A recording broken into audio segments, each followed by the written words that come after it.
জাতীয় প্রেস ক্লাবে আয়োজিত পাহাড়ি সন্ত্রাসীরা বছরে ১২০০ কোটি টাকা চাঁদা আদায় করে। অশান্ত পাহাড় সার্বভৌমত্বের হুমকি, জাতীয় নিরাপত্তায় করণীয় বিষয়ক সেমিনার। দেশের সার্বভৌমত্ব রক্ষা ও পার্বত্য চট্টগ্রামে শান্তি বজায় রাখতে সেনাবাহিনীর প্রত্যাহারকৃত ক্যাম্পাস সহ ২৫০টি ক্যাম্প করা ও শান্তি চুক্তি রিভিউ করার দাবি জানিয়েছে এক্স ফোর্সেস অ্যাসোসিয়েশন। একই সঙ্গে ব্যারিস্টার দেবাশিস রায়, ইউনিয়ন প্রসিদ বিকাশ খিসা, নাথানবম, সন্তু লারাম্মা সহ অন্যান্যদের রাষ্ট্রবিরোধী কার্যক্রমের জন্য আইনের আওতায় আনতে হবে বলে জানিয়েছেন সংগঠনটি। রবিবার সকাল ১১টার দিকে জাতীয় প্রেস ক্লাবে আয়োজিত অশান্ত পাহাড় সার্বভৌমত্বের হুমকি, জাতীয় নিরাপত্তায় করণীয় বিষয়ক শিরোনামের এক সেমিনারে এসব কথা বলা হয়। পাহাড়ের সন্ত্রাসী গোষ্ঠী বছরে ১২০০ কোটি টাকা চাঁদা আদায় করে উল্লেখ করে সেমিনারে সংগঠনটির প্রেসিডেন্ট লেফটেন্যান্ট সাইফুল্লাহ আল সাইফ বলেন, পাহাড় কেন অশান্ত, সেখানে কারা সন্ত্রাস ও চাঁদাবাজির টাকায় বিলাসী জীবনযাপন করেন, পাহাড়ে শান্তি বজায় রাখার জন্য সেনাবাহিনীর ভূমিকা কি, এসব বিস্তারিত তুলে ধরেন তিনি। মূলত 10টি কারণে পার্বত্য চট্টগ্রাম অশান্ত বলে জানান তিনি।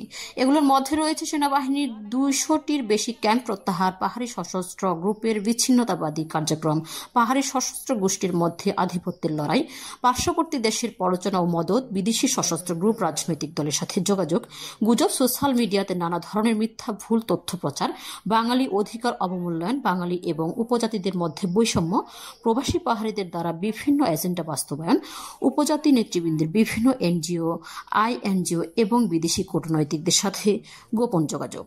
আন্তঃকোন্দল বিষয়ে লেফটেন্যান্ট সাইফুল্লাহ খান সাইফ জানান, ২০২৪ সালের সেপ্টেম্বর থেকে চলতি বছরের অক্টোবর পর্যন্ত জেএসএস অব ইউপিডিএফ এর মধ্যে আন্তঃসংঘর্ষ হয় ৯৬টি। এক বছরে এই আন্তঃসংঘর্ষে ৩৭ জন নিহত হয়। ২০২৪ সালের সেপ্টেম্বর থেকে এ পর্যন্ত ইউপিডিএফ এবং জেএস এর মধ্যে ২১,০০০ রাউন্ড ফায়ার হয়েছে। চাঁদাবাজির টাকায় পাহাড়ি সন্ত্রাসীদের বিলাসী জীবন। পাহাড়ি সন্ত্রাসীরা বছরে ১,০০০ থেকে ১২০০ কোটি টাকা চাঁদা আদায় করে। এর মধ্যে জেএসএস ৪৫০ কোটি, ইউপিডিএফ ৩৫০ কোটি, ইউপিডিএফ ১৫০ কোটি, জেএসএস ১৫০ কোটি, এমএনপি ৫০ কোটি ও কেএনএফ ৫০ কোটি। সরকার কর্তৃক পার্বত্য চট্টগ্রামী উপজাতিদের ভ্যাট ট্যাক্স মওকুফ হলেও চাঁদা দিতে হচ্ছে সন্ত্রাসীদের। সেমিনারে বলা হয়, পার্বত্য চট্টগ্রামের উন্নয়নে বড় বাধা উপজাতি সন্ত্রাসীরা। ৪১টি খাত থেকে বছরে ১,০০০ কোটি টাকা চাঁদাবাজি করে তারা এই চাঁদাবাজিকে কেন্দ্র করে নিজ জাতি ভাইকে খুন করছে পার্বত্য চট্টগ্রামের সন্ত্রাসীরা। ৬টি সশস্ত্র গোষ্ঠী চাঁদাবাজিতে নিঃস্ব হচ্ছে পার্বত্য চট্টগ্রামের মানুষ। বছরে অপহরণ ও গুমের শিকার হন ১২০ থেকে ১৫০ জন মানুষ। এক্স ফোর্সেস অ্যাসোসিয়েশন জানিয়েছে, পাহাড়ে শান্তি রাখতে হলে সশস্ত্র গোষ্ঠীকে যে কোনো মূল্যে প্রতিহত করতে হবে। একই সঙ্গে শান্তি চুক্তি রিভিউ করা সহ পাহাড়ে সেনাবাহিনী ক্যাম্প এবং বিজিবির ভিওপি বাড়াতে হবে। সেনাবাহিনীর মনোবল বৃদ্ধিতে প্রতিরক্ষা মন্ত্রণালয়ের যথাযথ পদক্ষেপ গ্রহণ করা, বিশেষ করে ঝুঁকি ভাতা দ্বিগুণ করতে হবে। পার্বত্য চট্টগ্রামে একটি আধুনিক মানের চিকিৎসা সেবা সম্বলিত সিএমএ স্থাপন করা, পার্বত্য বিষয়ক মন্ত্রণালয় কর্তৃক একটি দূরদর্শী পরিকল্পনা সহ বাঙালিদের পাহাড়ে সম অধিকার নিশ্চিত করতে হবে।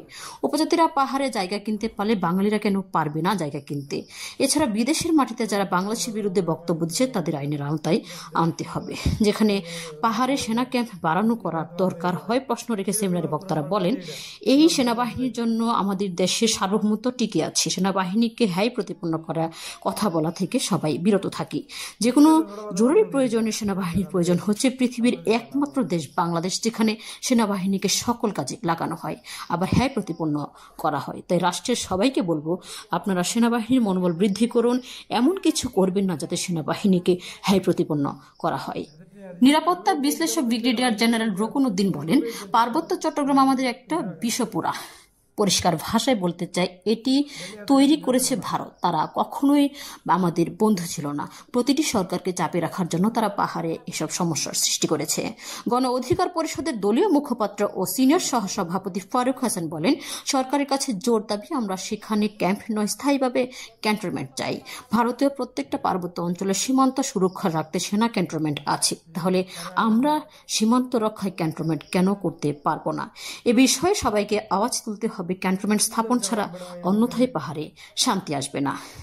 সেমিনারে আরও বক্তব্য রাখেন সিএইচটি সম্প্রীতি জোটের আহ্বায়ক ইঞ্জিনিয়ার থোয়াই চিংমং শাক, লেফটেন্যান্ট কর্নেল আতিকুল হক, পার্বত্য চট্টগ্রাম নাগরিক পরিষদের মহাসচিব মোহাম্মদ আলমগীর কবির ও জনতার দলের মুখপাত্র দেলোয়ার হোসেন